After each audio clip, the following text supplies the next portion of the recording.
Primeiro-Ministro Bando Autoridade Rewa aprova projeto Rumah no Limite de Recrutamento Oikusi Ambeno.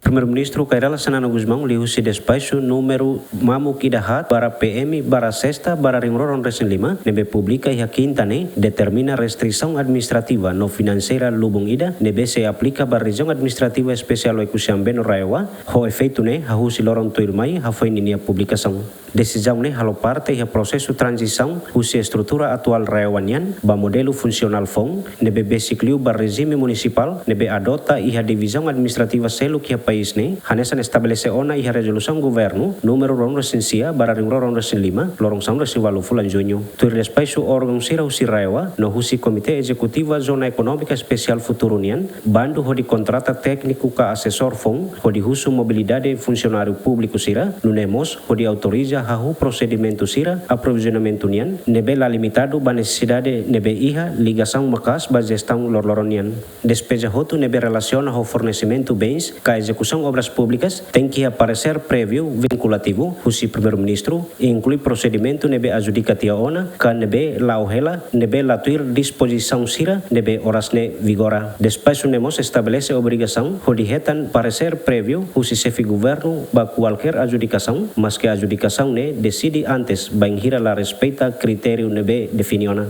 Quando a viagem ba estrangeiro husi membro órgão sira Rewanian agora se limita ba máximo membro na inha cada delegação exceto e a situação sira nebe justificada não autorizada uluk husi primeiro-ministro. Ho medida sira ne governo buka atu garante gestão diak ba recurso público sira durante fase transição institucional Rewanian ho di garante katak decisão hotu orienta tuir critério responsabilidade necessidade no interesse público. Equipa cobertura ZMN.